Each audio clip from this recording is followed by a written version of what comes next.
Olá, tudo bem com vocês? Aqui é o canal Raízes da Palavra 360 Graus. Estamos passando aqui, meio que improvisadamente, para não deixar passar em branco o dia da Reforma Protestante, 31 de outubro. Muitos, a maioria, comemorando o Halloween, mas essa data não é uma data do Halloween. É uma data que, de certa forma, foi roubada de nós, pois é pouco divulgada. No dia 31 de outubro de 1517, tudo mudou. Mas antes disso, no período da Renascença, houve uma pré-reforma. E o que seria a Renascença? Renascença é um período onde há um retorno às obras de arte, um retorno ao humanismo. O homem passa a ser o centro de tudo. O movimento cultural, um retorno aos clássicos, a Platão, Aristóteles. E nessa época que Michelangelo, Donatello, Leonardo da Vinci tem o seu auge. A Renascença admitiu, com muita eficiência, pesquisa científica, começou a avaliar e criticar os mitos teológicos. O período da Renascença influenciou muito a igreja, e ele surgiu na Itália. A própria igreja estava mais preocupada com obras de arte do que com o cuidado do rebanho e suas tarefas eclesiásticas. É nesse período que a Basílica de São Pedro, que já havia sido construída no passado, em 1450, se não me engano, agora precisava ser não construída, mas reconstruída nesses novos moldes artísticos da Renascença. E para que fosse embelezada, a arquitetura renovada, a igreja precisava de dinheiro. Ou seja, cobrar mais impostos. Surgem então as indulgências, que nada mais eram do que comprar a salvação. Para o Papa Leão X, o Papa Leão X se lançou na jornada de reformar a Basílica de São Pedro. E é nesse panorama que as tentativas de reforma acontecem. A pré-reforma, como nós chamamos. Então havia corrupção, poder, riquezas, cruzadas, inquisições, as cobranças de indulgências, como já falei. E o povo já não via mais a igreja com bons olhos. Várias pessoas tentaram trazer uma reforma nessa época. Padres, monges, bispos católicos, os pré-reformadores. Na Inglaterra, temos John Wycliffe, que traduziu a Bíblia, o Novo Testamento, para o inglês, e os seus discípulos acabaram de traduzir. Na Itália, Jerônimo Savonarola falou muito contra a Igreja Católica. Acabou sentenciado a ser queimado vivo em uma fogueira. John Hus, que era da região da Morávia, da região da Boêmia, na Alemanha, também foi contra essas práticas católicas. E todos estes falando na Bíblia, colocando a Bíblia como manual e fé de prática. E John Hus também foi sentenciado à morte na fogueira. Há quem diga que ele falou essa célebre frase que eles podem calar este ganso, mas daqui a um tempo Deus vai levantar um cisne cujo canto ninguém vai poder calar.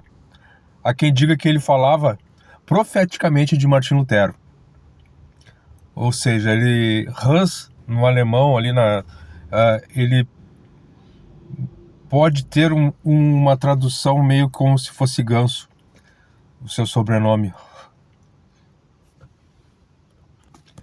E esses são alguns dos pré-reformadores que deram suas vidas em prol da palavra de Deus, mas a reforma protestante mesmo, ela só foi acontecer de fato e de verdade no dia 31 de outubro de 1517, quando Martim Lutero coloca suas 95 teses na porta do castelo de Wittenberg.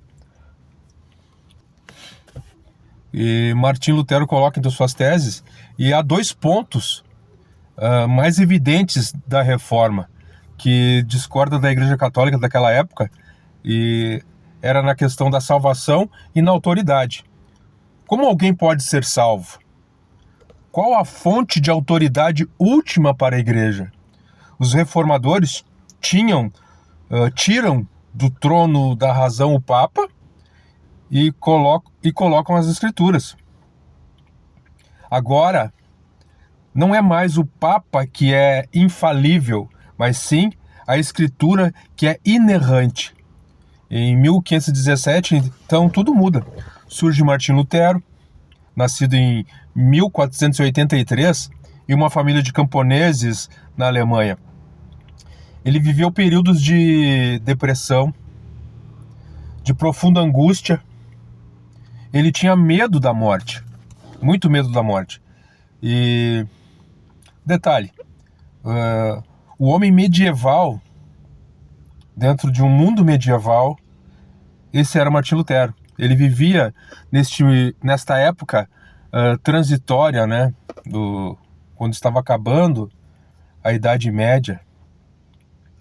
Então, era uma crise. Ele tinha esse medo excessivo da morte, mas era algo normal no contexto em que ele vivia. Uma crise típica da época. O medo da morte, depois da morte, medo do julgamento, medo do inferno. Isso era algo normal naquela época, de os católicos, né, até então, ter medo da morte, ter medo de ir para o inferno. Então, com 22 anos de idade, estava ele em uma tempestade cheia de raios e sentiu medo de morrer ali. Então fez uma promessa para Santa Ana: se tornaria monge caso sobrevivesse. E um raio caiu em um carvalho muito perto, muito próximo dele. Saiu muito ferido,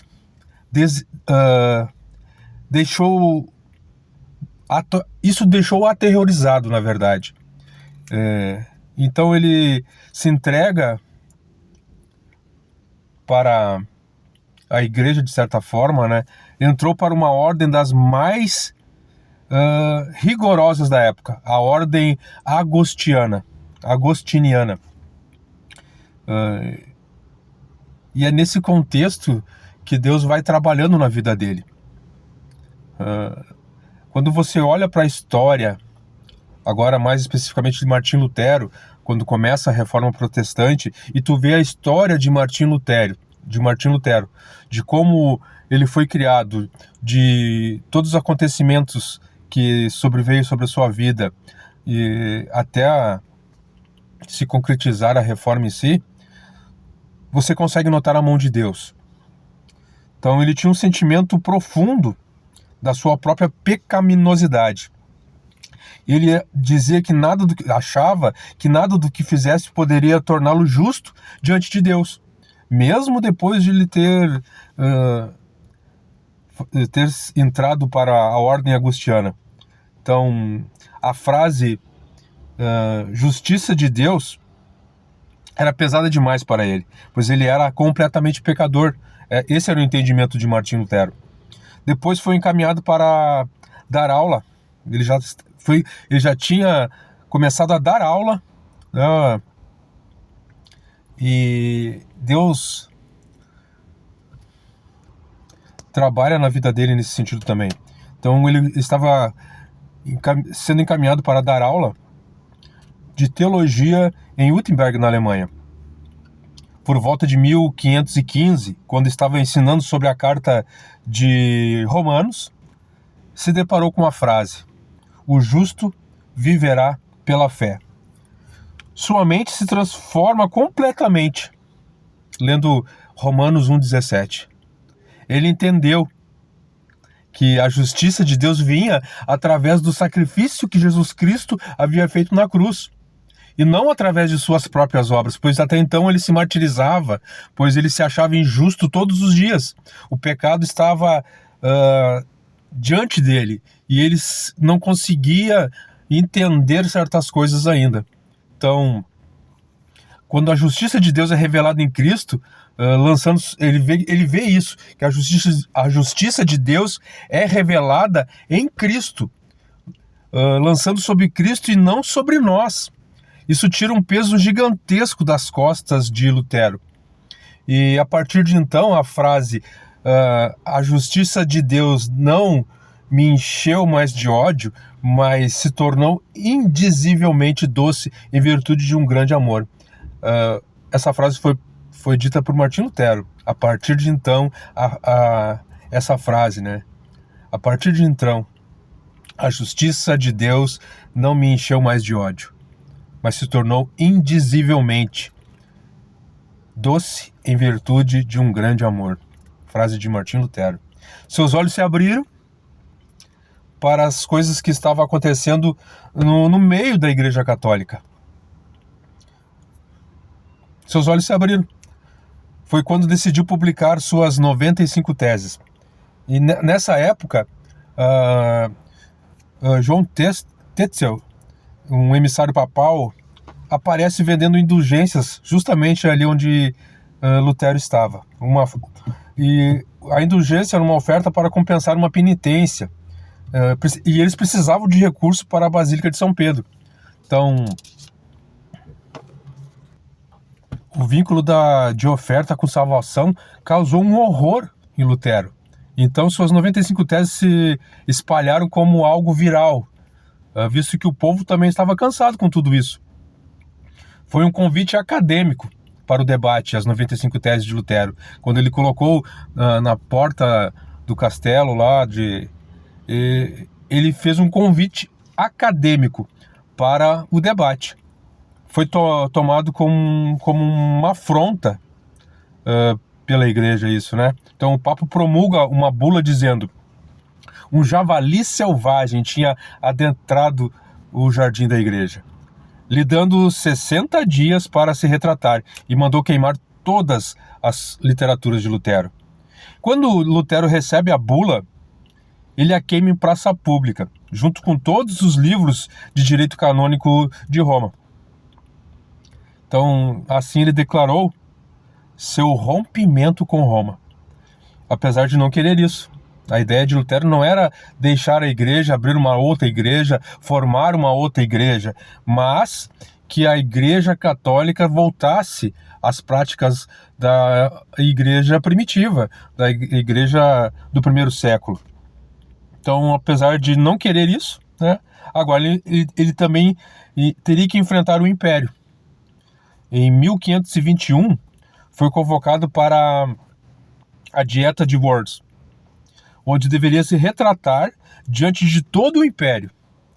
Mais uma vez ele disse: não posso, nem quero me retratar de coisa alguma, pois ir contra a consciência não é justo nem seguro. Deus me ajude. Amém.